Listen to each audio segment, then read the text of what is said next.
Y bien, los días viernes y sábado se publicaron en el Diario Oficial del Peruano todas las leyes relativas al levantamiento de los obstáculos para la inversión privada que habían sido aprobadas por el Congreso la semana anterior y además un decreto de urgencia, una novedad en este gobierno, un decreto de urgencia para estimular la demanda, digamos, porque las otras medidas se refieren más bien a la oferta, a facilitar la inversión. Estas tienen que ver con la demanda, con poner más plata en los bolsillos de algunos peruanos, digamos, para reactivar la economía por el lado del consumo.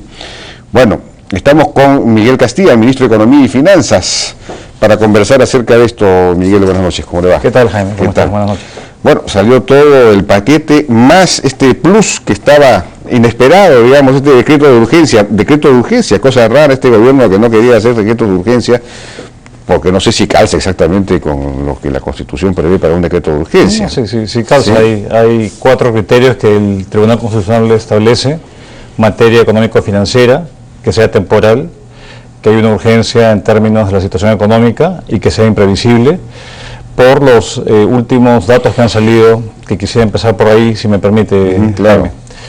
El segundo trimestre no ha sido un trimestre, digamos, positivo. Han habido shocks inesperados. El último dato que hemos sabido es un colapso de las exportaciones tradicionales. Han caído un 30%. ¿30% en qué mes? En el mes de mayo.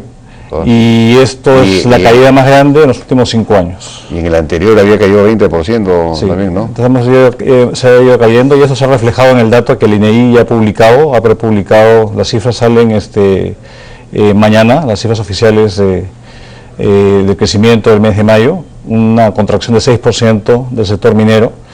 Ya lo comentábamos, Toromocho se ha retrasado, incluso ha conseguido arsénico, digamos, en su yacimiento, y eso ha hecho que se retrase toda la producción de ese proyecto, ese megaproyecto. El mantenimiento de Antamina tomó más tiempo de lo previsto y está en una parte del yacimiento con una ley más baja. Entonces esto... O sea, Antamina no está produciendo. No está produciendo los niveles que se tenía previsto. Esto se le suma, digamos, el hecho que la inversión privada ha seguido, digamos, una tendencia decreciente el primer semestre del año, y como hay un desfase siempre en la publicación de las estadísticas, 2 meses previendo, digamos, esta caída en la demanda, es que hemos preparado un decreto de urgencia que fue promulgado por el presidente el día viernes. Esto básicamente se dirige a amortiguar lo que es un fenómeno que es absolutamente coyuntural, un segundo trimestre que no ha sido positivo por los motivos que explico, pero que sin duda dan la base para poder darle un impulso a la economía hacia el segundo semestre y en particular en los años siguientes. El decreto de urgencia tiene medidas que básicamente agilizan parte del gasto público que ya se ha dado. En total estamos haciendo una inyección entre la ley de prevención de desastres que se dio hace 2 meses, que fueron más de 3.000 millones de soles, y las últimas medidas, estamos inyectando en gasto público 6.000 millones de soles a la economía, por el lado público. Esto, ¿cómo se divide? Son los 3.000 millones de soles en proyectos de prevención de desastres y 1.700 millones que es el crédito suplementario, que paga 2 conceptos en el decreto de urgencia: el incremento en el aguinaldo de 200 soles para los trabajadores públicos. Esto beneficia a 2 millones de trabajadores y jubilados. Y lo segundo es el pago de una deuda antigua, una deuda social, que fue un incremento en las remuneraciones que se dio el año 94 a todo el sector público, excepto al sector de educación y al sector de salud. Esto se judicializó en el tiempo. El Tribunal Constitucional 2007 determinó que se tenía que pagar esta deuda y se ha venido pagando, digamos, a cuentagotas, 50 millones cada año. Y bueno, dado que tenemos que pagar todas las sentencias que tenemos, honrar nuestras obligaciones e inyectar liquidez, optamos por matar 2 pájaros de un solo tiro, claro, e inyectar estos recursos. Dentro de las medidas... ¿Eso beneficia a cuántos son trabajadores? Son trabajadores administrativos del sector educación y salud, entre activos y pensionistas, más de 70.000 trabajadores. ¿Y son 1.700 millones de soles para ellos? Son los devengados, 1.300 millones. 1.300. Es que es una deuda devengada ya 20 años. Ha sido lo que se ha ido acumulando, digamos, en el tiempo. Y el monto restante para llegar a los 6.000 millones es que dentro de las normas que aprobamos en el Congreso, y agradezco, digamos, al Congreso de la República por haber aprobado, digamos, este importante conjunto de medidas, se incluían 1.200 millones en fondos de apoyo a la pequeña y mediana empresa, fondos para garantías y de financiamiento. Entonces, todo el cúmulo de estos tres componentes que son 6.000 millones, van hacia la demanda con recurso público. A esto se le suma obviamente el tercer elemento del decreto de urgencia, que es la liberación temporal de la CTS. Básicamente todo lo que está acumulado excedente a 4 remuneraciones brutas se libera, se baja de 6 a 4 la intangibilidad de estos recursos como una medida temporal para poder movilizar también el gasto privado. ¿Temporal hasta cuándo? Hasta diciembre. Es una medida temporal, no desvirtúa, creemos, el concepto de la CTS, que debe actuar como una especie de seguro de desempleo. Uno, porque se mantiene 4 meses de intangibilidad, que son lo que los estudios del Banco Central y otras entidades indican que es el tiempo promedio de búsqueda de trabajo entre un trabajo y el otro. Es temporal, porque termina en el mes de diciembre, y los cálculos que hemos hecho son que esto puede movilizar alrededor de unos 3.000 millones de soles adicionales. Entonces, en total, son 9.000 millones de soles, es 1,5 puntos del producto de inyección a la demanda en el país.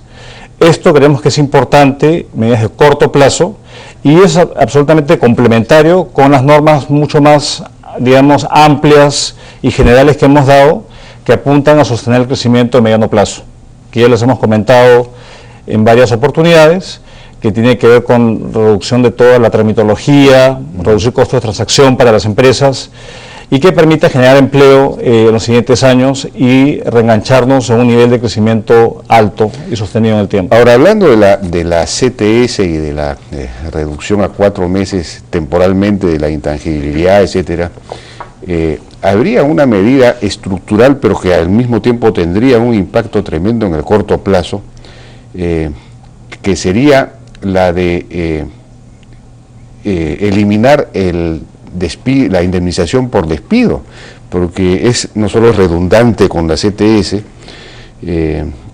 sino que digamos, incrementa los costos de contratación de tal forma que muchas pequeñas y medianas empresas no se animan a contratar o a formalizar trabajadores por temor a ese costo.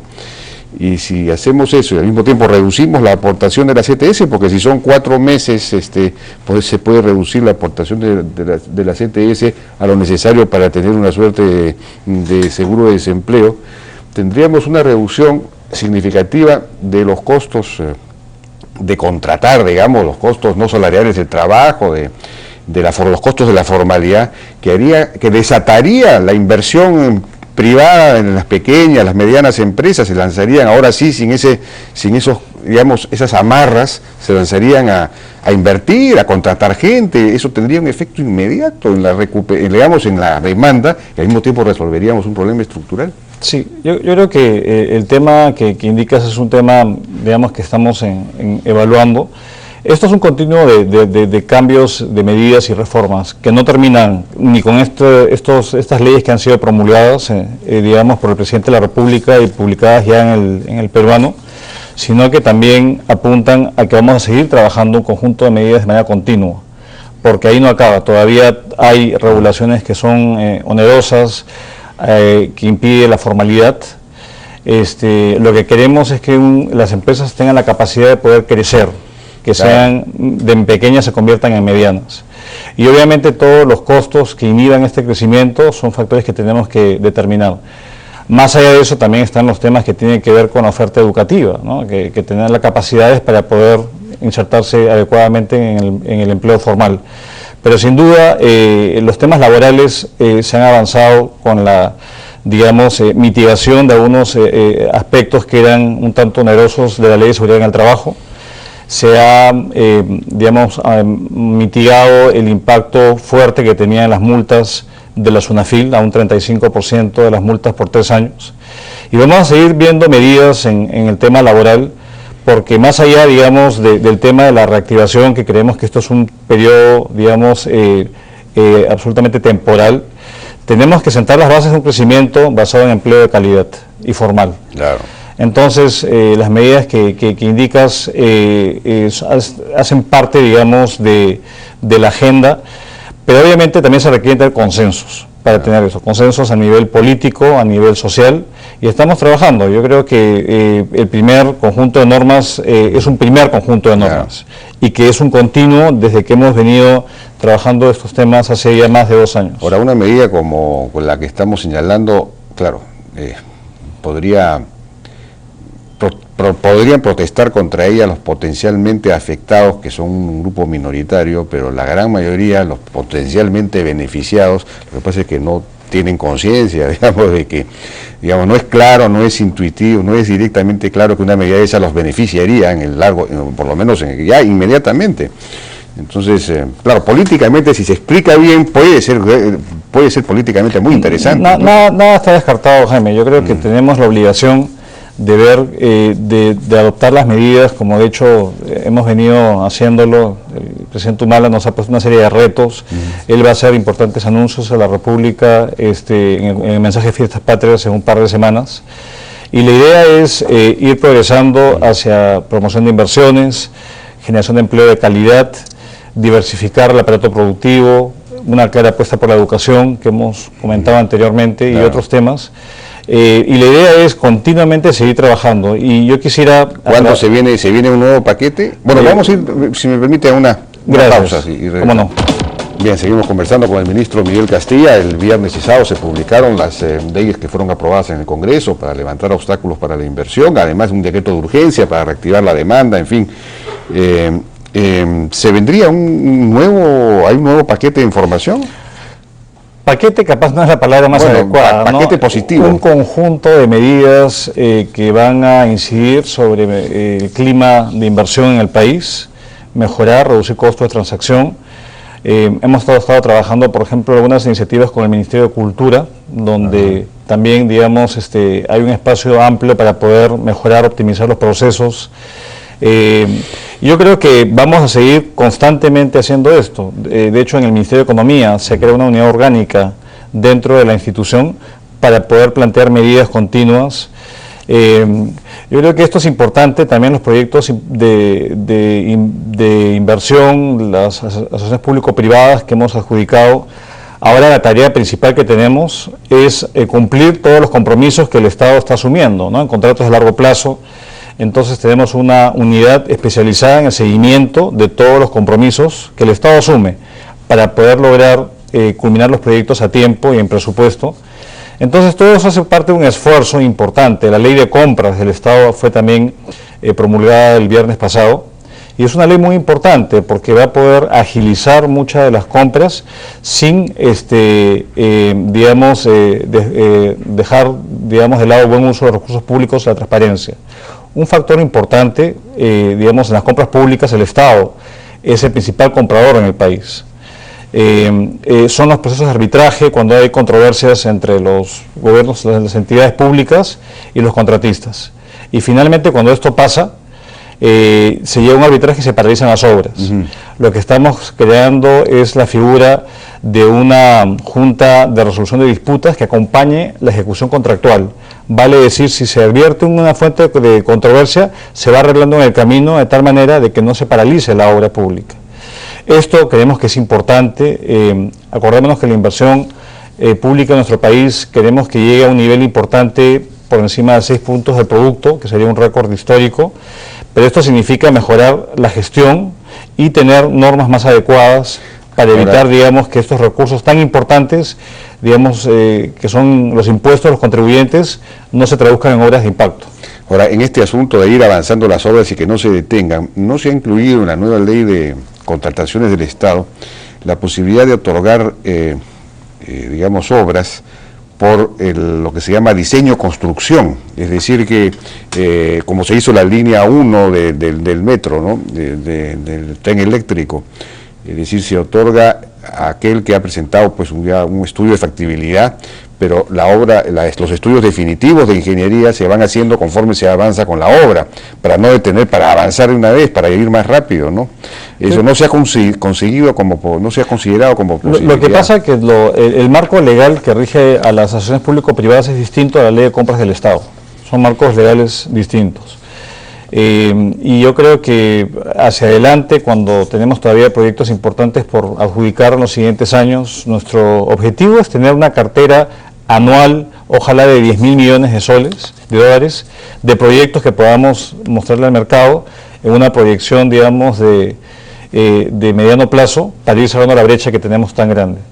Y ahí vamos a ver todas las modalidades, las que sean más eficientes para el Estado, donde se puedan, digamos, quien tiene la capacidad de asumir riesgos, que esté mejor capacitado a asumir riesgos, que los asuma, sea sector privado o sector público. Estamos entrando con un paquete muy interesante de proyectos de APPs en el sector de educación y salud, que eso va a ser parte, digamos, de la formulación del presupuesto. Estamos trabajando toda la preinversión este año. Ya la ministra de Salud anunció en los siguientes años más de 8.000 millones de soles en APPs solamente en el sector de salud, no solamente en la construcción de hospitales, sino en todo lo que se denomina la bata gris, el mantenimiento, todo el mantenimiento, la administración, el manejo de los rayos X, etcétera. Claro. Y eso, digamos, es un avance importante.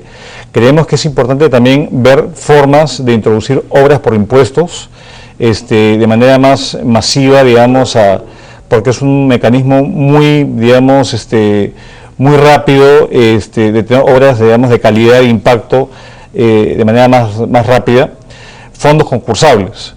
En vez de tener esas transferencias que hacemos, digamos, el gobierno nacional, los gobiernos locales y regionales vía convenio, que concursan los mejores proyectos, tener, digamos, FONIPREL, que es un fondo concursable que se amplíe, de tal manera que los mejores proyectos sean los elegibles, digamos, a un financiamiento público, y también permitir que el sector privado entre vía obras por impuestos a estos mecanismos de fondos concursables.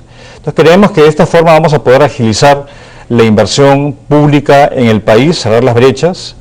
Por otro lado, tema que fue, para acabar la idea, que fue también aprobado, fue es la creación de estas unidades ejecutoras.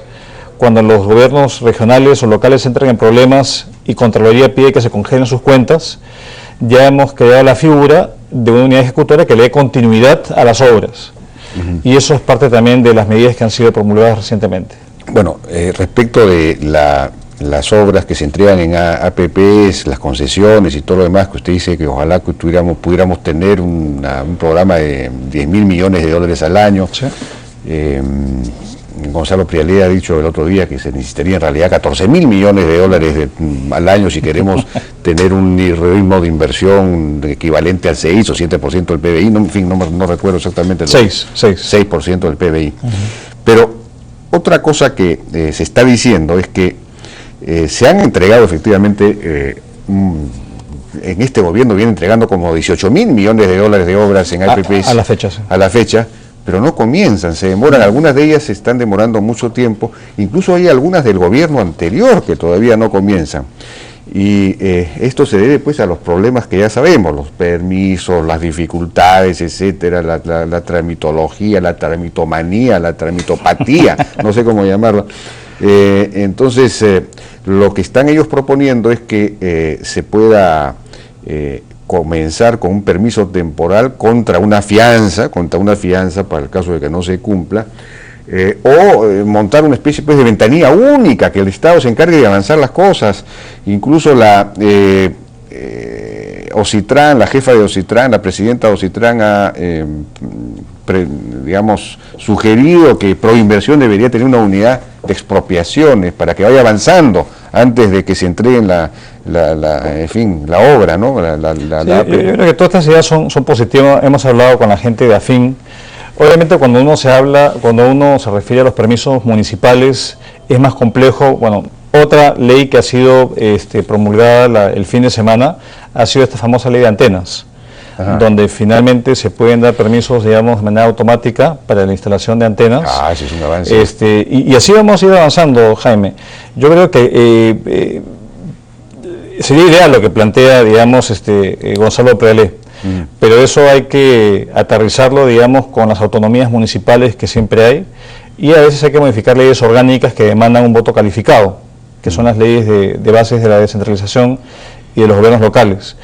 Pero en relación a que no se justamente he hecho una relación de todos los proyectos que el gobierno ha adjudicado en APP desde el julio de 2011 hasta la fecha, el estado en el cual se encuentra, y vamos a publicar esta información porque creemos que hay un avance mucho mayor del que se piensa en términos del impacto del avance en los estudios definitivos de ingeniería, en términos de las fechas que van a entrar en operación comercial.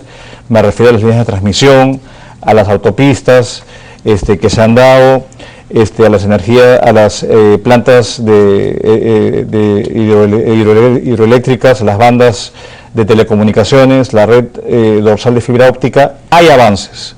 Lo que pasa es que es un trabajo que se va haciendo, y de hecho dentro del Ministerio de Economía estamos, como comenté, creando esta unidad de seguimiento a la post-adjudicación. Y dentro de las normas que se han aprobado también hay la responsabilidad de que los gobiernos locales de cierta forma cumplan en los plazos previstos, digamos, aplicando también silencios administrativos, el no cumplimiento, e incluso se puede llevar una falta grave de destitución del funcionario que no cumpla, digamos, los plazos que están predeterminados. Creo que esto es un cambio que se va a dar gradualmente, porque es un cambio en el chip del funcionario público, que debe estar, digamos, no nervioso ni temeroso de firmar, digamos, un permiso, sino por el contrario, ser, digamos, premiado si es que es más rápido en términos de cumplir los plazos establecidos. ¿Pero se ha establecido premios para eso? Estamos pensando en modalidades en las cuales haya eventualmente unas bonificaciones o una evaluación que esté atada al desempeño en términos de cumplimiento de plazos, por ejemplo, en la dación de permisos, licencias. O sea, creemos que esto es preferible tener incentivo de pagos vinculados a esto que pagos vinculados a las multas, por ejemplo. Ahora, esto tiene que ver con el tema, pues, de la Contraloría, ¿no? Que es digamos, los funcionarios no toman decisiones y más bien buscan que haya cada vez más informes y permisos y problemas para no tener que resolver, por temor a la Contraloría. Entonces hay digamos, un concepto de control que está equivocado ahí, ¿no? Yo no quisiera calificar, digamos, si está bien o está mal. Yo creo que todo puede mejorarse.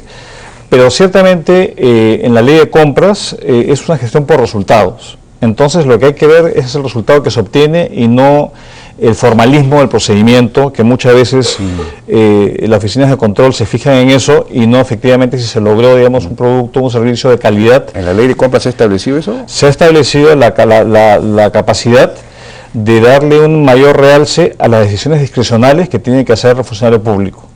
Que vale decir que si finalmente es un tema de que yo ejerzo discrecionalidad para obtener mayor calidad, si eso está sustentado, tiene un blindaje que le permite actuar de esa manera. En la ley de servir, que ya comienza la implementación en este segundo semestre del año, también estamos fortaleciendo digamos, la protección judicial de funcionarios públicos para que tomen decisiones adecuadas.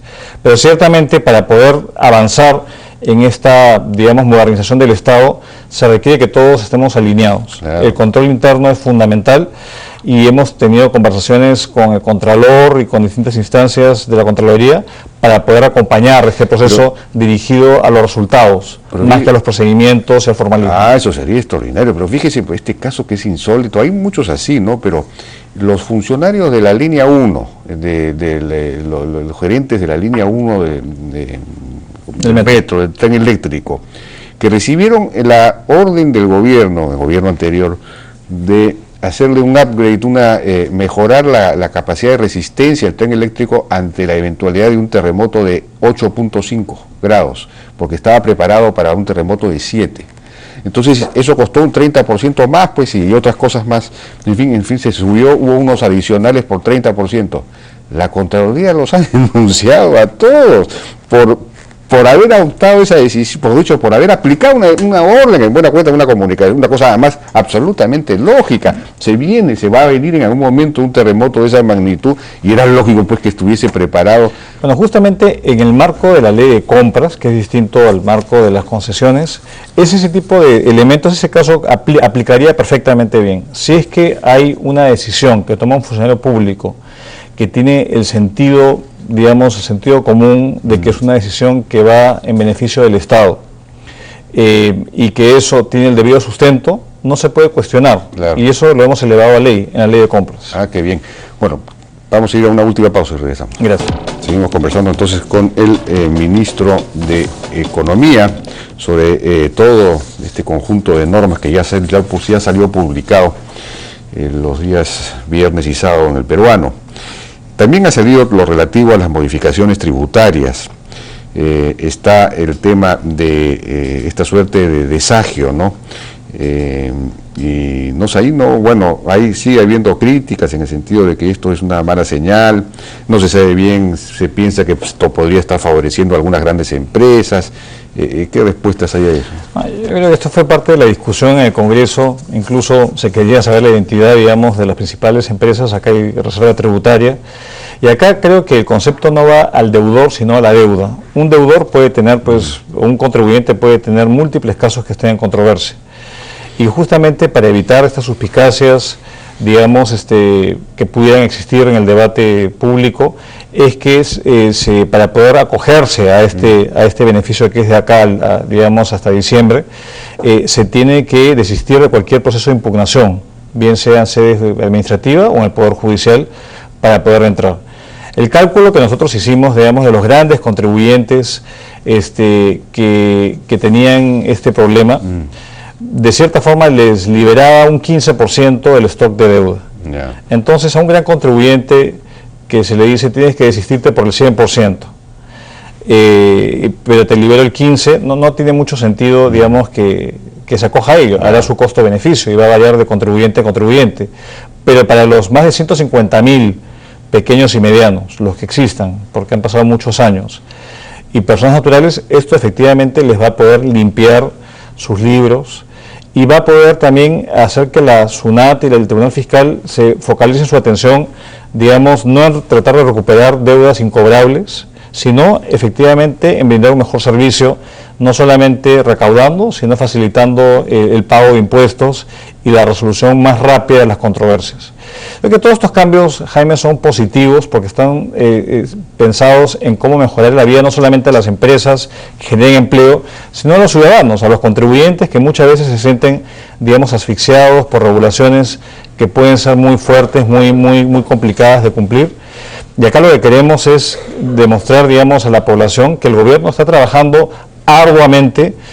Tenemos, digamos, este fenómeno temporal, como he comentado, de menor crecimiento que ya se dio, digamos, es el pasado, entre el segundo trimestre del año, pero que queremos sentar las bases para un crecimiento que sea alto y que va a depender del propio esfuerzo que haga el Estado, obviamente facilitando las condiciones para que el sector privado opere de manera adecuada. Ahora, el tema, por ejemplo, de la norma antielusiva, lo que se ha dispuesto en esta ley es simplemente que no se aplicará con retroactividad. Ha habido un cambio importante, se ha suspendido. Se ha suspendido todo. Se ha suspendido. En general, no solamente a los años anteriores. Eso fue un parte del debate que hubo en el Congreso, y lo que se ha establecido, que es un cambio, han habido algunos cambios importantes, algunos cambios, no muchos, pero algunos cambios importantes, es que la norma antielusiva queda suspendida y Pero no derogada. ¿Por qué no se deroga? Porque todo país debe tener una norma antielusiva general, porque es imposible tipificar todas las formas de elusión. Todos los países lo tienen, Chile, Brasil, todos los países de la OECD tienen normas antielusivas. Son países con institucionalidad. Por eso mismo. Entonces, dado eso, justamente, se está diciendo que queda suspendida hasta que el Ministerio de Economía saque un decreto supremo donde establezca con claridad cuáles son los lineamientos que puedan guiar, digamos, lo que es la elusión con mayor precisión, y hay un proceso también de aprendizaje por parte de los contribuyentes. Por lo tanto, no solamente hemos eliminado la retroactividad, sino que la hemos suspendido hasta nuevo aviso. Y eso creemos que le va a dar mayor seguridad jurídica y certeza a los inversionistas y a los agentes económicos. Ahora, aun cuando se fijen algunos parámetros y la cosa se acote, de todos modos lo que no está suficientemente desarrollado en el Perú es la institucionalidad que permita controlar eventuales excesos de la SUNAT. El otro día aquí un tributarista explicaba cómo hay una suerte de círculo perverso en relación al tema de la SUNAT, es decir, el contribuyente afectado, en fin, puede quejarse puede ir al tribunal fiscal, pero el tribunal fiscal está compuesto en un 60% por exfuncionarios de la SUNAT, o luego puede ir al Poder Judicial, pero el Poder Judicial, que se ha especializado en estos temas, quienes los capacitan son funcionarios de la SUNAT, y está financiada esa estructura del Poder Judicial que ve estos casos por la propia SUNAT. Entonces no hay manera, uno queda atrapado porque no tiene garantías de defensa frente a eventuales abusos de la SUNAT. Bueno, yo creo que nada es, digamos, blanco y negro, digamos, habrán casos de abuso, habrán casos de no.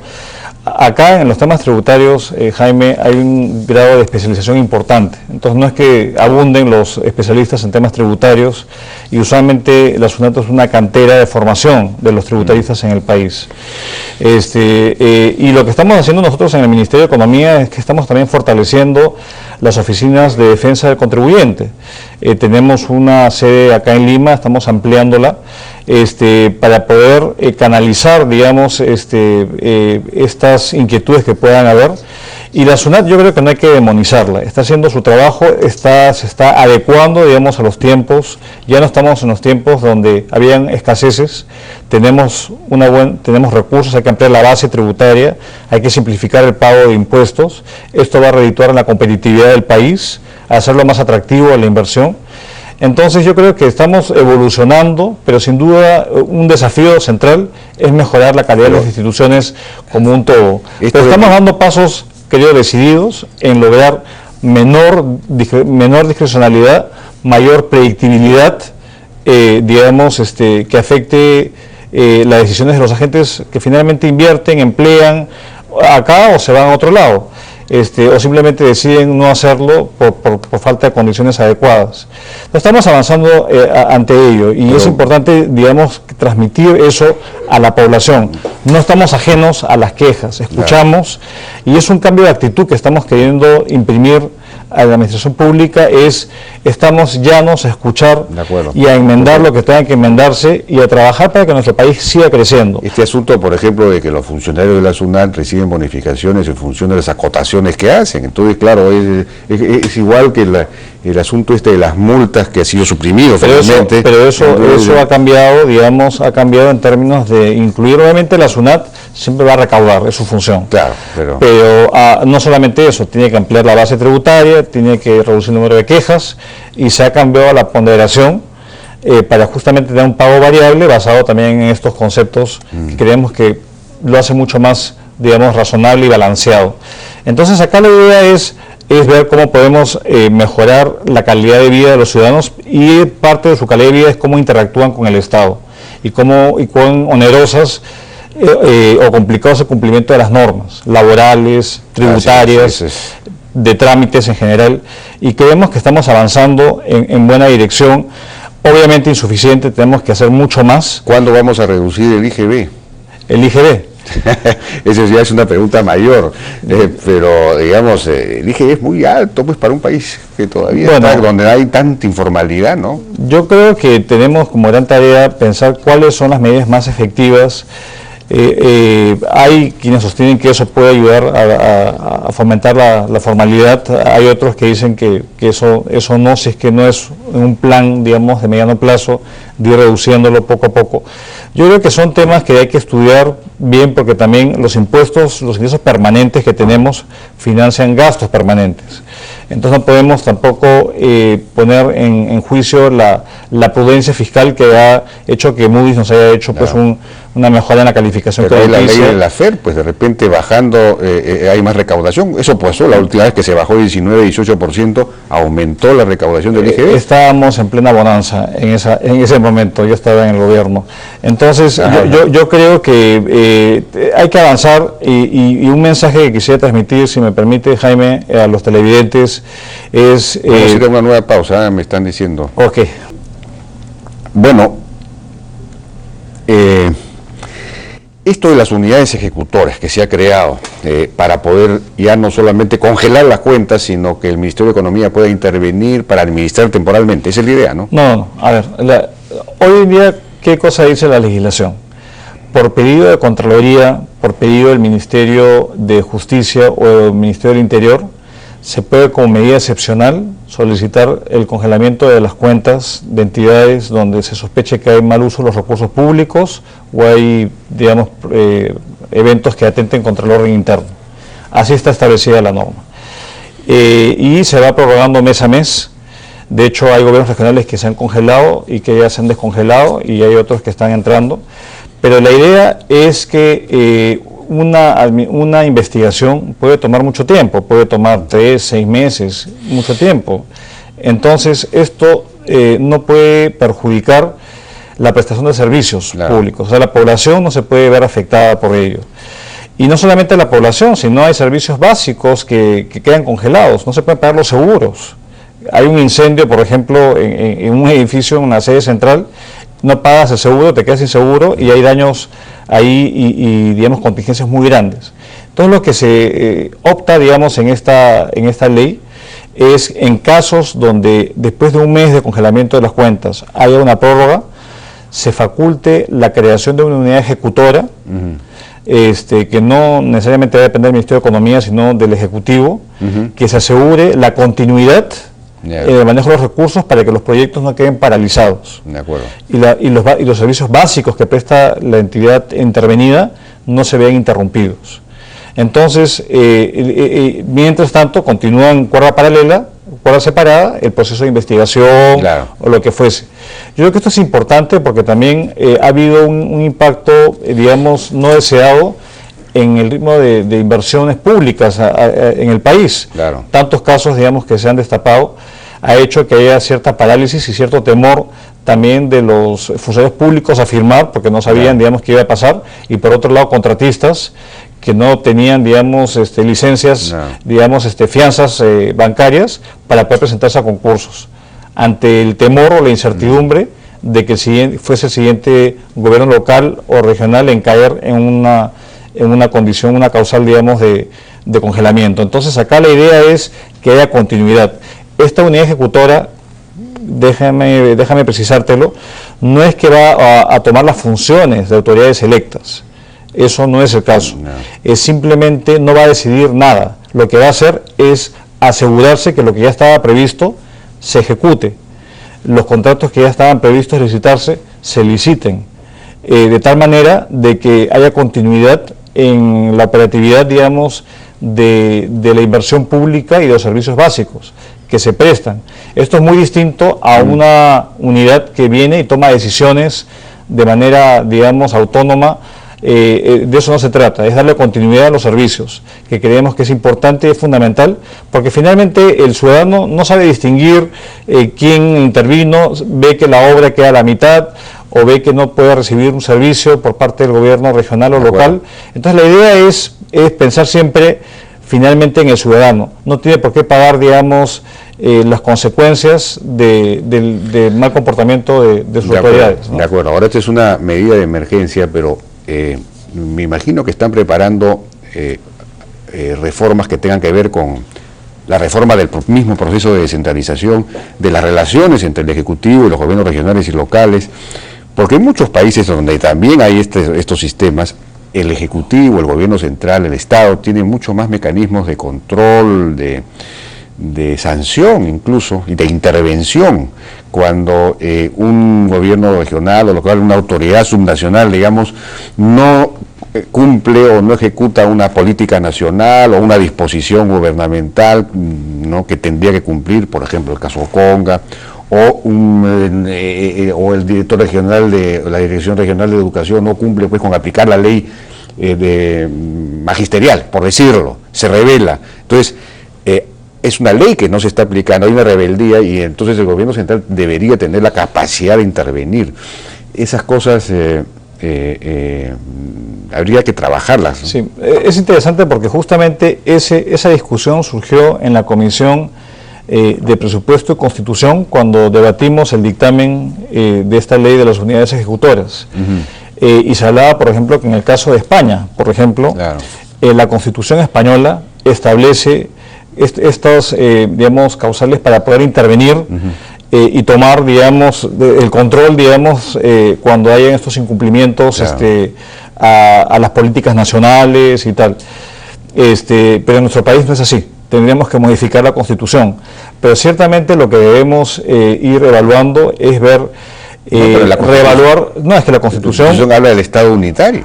Sí, pero hay funciones que son delegadas por la Constitución, digamos que son competencia exclusiva de los gobiernos regionales y locales. Obviamente, sin ir a cambiar la Constitución, uno puede reevaluar las leyes orgánicas, claro, para lo cual se requiere un voto calificado. Y yo creo que sí hay consenso en el país de revisar estos esquemas. No solamente el canon, claro, que es un tema, ese digamos, es el otro tipo que quería preguntar, el canon. No solamente el canon, que es un tema, digamos, que afecta principalmente a las finanzas de los gobiernos locales, ojo, no tanto los gobiernos regionales, pero creo que finalmente nos hemos envuelto en un debate en el cual la descentralización es un fin, y no es un fin en sí mismo, es un medio, claro, para poder prestar servicios de mejor calidad. Hay evidencia que indica que no es concluyente que un esquema de descentralización es lo mejor, digamos, para la prestación de servicios públicos de calidad en un país. Claro. Y somos una república unitaria. Entonces yo creo que tenemos que avanzar en ese debate. Estos últimos casos creo que han despertado la inquietud no solamente de las autoridades en el Congreso, en el Ejecutivo, sino de la población, que exige, digamos, cambios, porque está viendo lo que está pasando en entidades que no funcionan, digamos, a cabalidad, o hay esta descomposición en algunos casos. Entonces, es una agenda que estamos previendo cambios en leyes orgánicas.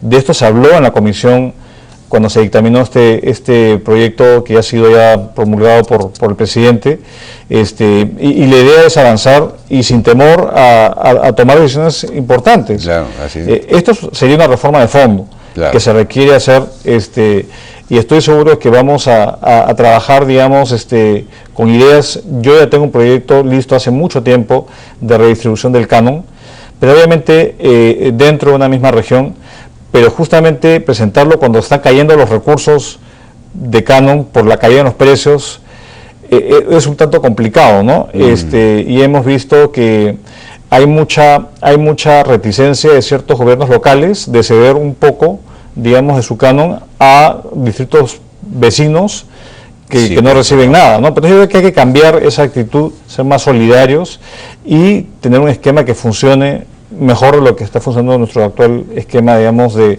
cómo compartimos la renta y cómo se, digamos, asignan los recursos a nivel nacional. Aprovechando el tema del canon, hay este hecho, digamos, yo diría casi inaceptable, de que las universidades tienen 5% del canon para investigación, universidades públicas, y no lo gastan porque no tienen la capacidad, no, en fin, pero ellas dicen que no lo pueden gastar porque el MEF les impide contratar o pagar catedráticos, digamos, profesores para que hagan investigación, es decir, pagar sueldos o bonos o lo que fuese para eso. Entonces no tienen quien investigue. No, yo creo que ahí hay dos cosas que quería mencionar. Uno es que uno no puede financiar actividades permanentes con un ingreso que puede ser fluctuante. El canon ha venido cayendo, lamentablemente, por la caída en los precios de las materias primas. Entonces, ¿cómo voy a yo financiar una planilla y después se me cayó el recurso y puede caer dramáticamente. De repente puede ser por proyectos, pues por proyectos de investigación. Va al segundo comentario. Por proyectos, ahora se permite utilizar, digamos, el canon en proyectos de investigación. Antes no se podía. Y no solamente eso, pero hemos ampliado... Incluyendo la parte de remuneración para el... Pero si es que es personal que hace parte del proyecto, digamos, sí. Pero no se puede pagar planillas, o sea, no se puede pagar la planilla de la universidad, digamos, para eso existe el presupuesto ordinario. Pero si es que se trabaja en proyectos de investigación o en proyectos de inversión que involucren gasto corriente y personal, que haga trabajos de investigación, sí se puede ahora.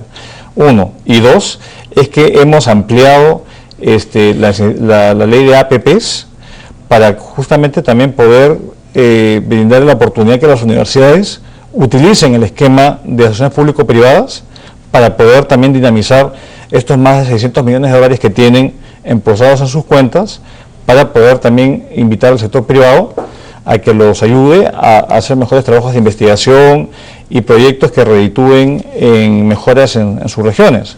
Entonces yo creo que esto se va a hacer, ya está aprobado. Es un tema de voluntad de parte de los gobiernos regionales, porque finalmente es voluntario, no es obligatorio, pero ya está, el marco legal está aprobado. Para hacer APPs con las universidades y con su canon. Ajá, eso antes no estaba eso permitido. Eso fue aprobado en la ley de APPs que se promulgó a finales del año pasado. Y hablando de universidades, hay la nueva ley universitaria que ya se promulgó y todo lo demás, que supone un plan de, digamos, adecuación de las universidades, de mejoramiento de la calidad de sus servicios y todo lo demás. Eso va a costar, sin duda, dinero. ¿No han estimado cuánto puede costar eso?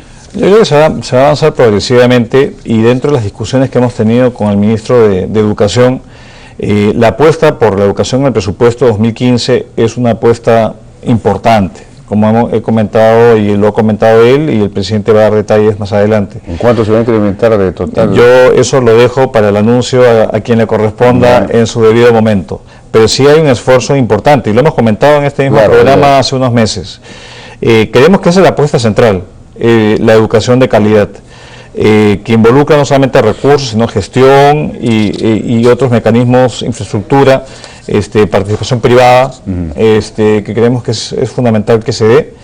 Y todo esto, digamos, es parte de las reformas, que de hecho Moody's resalta esto en su evaluación. Y acá, porque han habido ciertas críticas, permíteme, digamos, se ha exagerado, dicen algunos. Y acá una anécdota que yo creo que es importante que los televidentes sepan.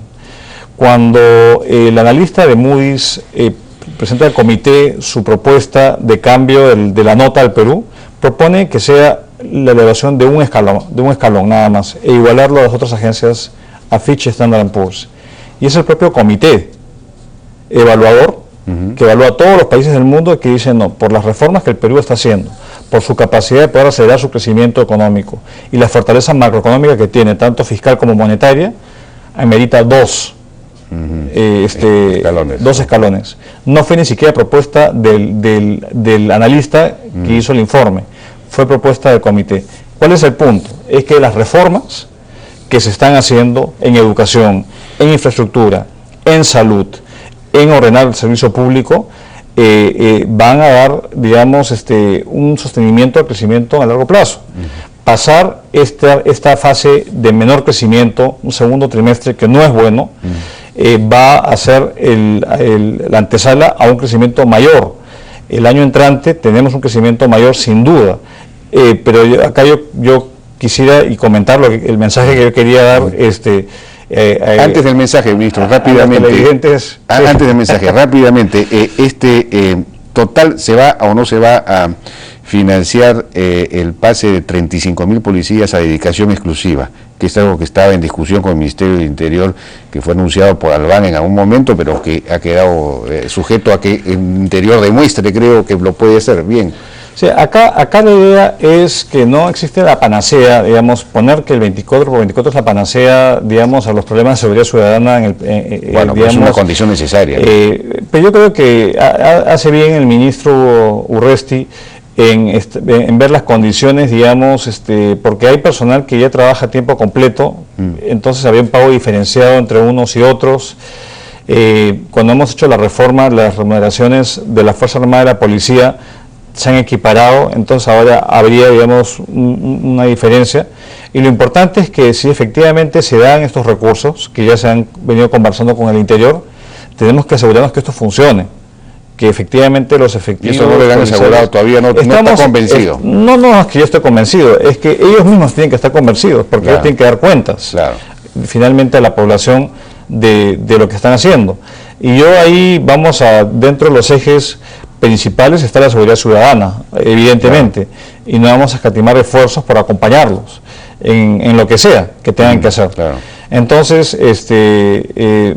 no sé si puedo, ya estamos, el mensaje que quiero darles en esta coyuntura es, yo creo que, a ver, los datos coyunturales mensuales, digamos, son importantes, hay que tomar seriedad sobre ellos, pero acá en el Perú hemos sufrido, digamos, un trimestre de bajo crecimiento, el segundo trimestre, que ya culminó. Pero esto puede alimentar, digamos, expectativas negativas, y acá lo importante es que no nos estamos quedando con los brazos cruzados, estamos sacando decretos de urgencia cuando se requieren sacarlos, leyes, y estamos tratando de hacer el máximo esfuerzo para que los empresarios, los agentes económicos, el ciudadano a pie, sepa que el gobierno está trabajando arduamente y sin tregua para poder restablecer, digamos, el sendero del crecimiento económico en el país. Estamos convencidos que con el esfuerzo de la población y la actitud proactiva de sus autoridades vamos a lograr pasar esta situación, digamos, temporal, donde hay consenso de los analistas que el segundo semestre pinta mucho mejor, pero especialmente a partir del 2015, con los proyectos mineros, con los proyectos de infraestructura y con la recuperación en Estados Unidos y otras partes, eso va a jalar nuestra economía. Entonces yo quisiera plantear eso. El día de mañana se publican los datos de crecimiento del PBI del mes de mayo, y son datos, digamos, que no son los que hubiésemos querido por los factores que he explicado, pero estamos trabajando en todas estas reformas y estos cambios que el país requiere para sostener el crecimiento, que es la única forma de generar empleo y reducir la pobreza en nuestro país. Muy bien, ministro, muchas gracias. Vamos a ver pues qué pasa con todas estas medidas. Muchas gracias por su participación. Muchas gracias, Jaime.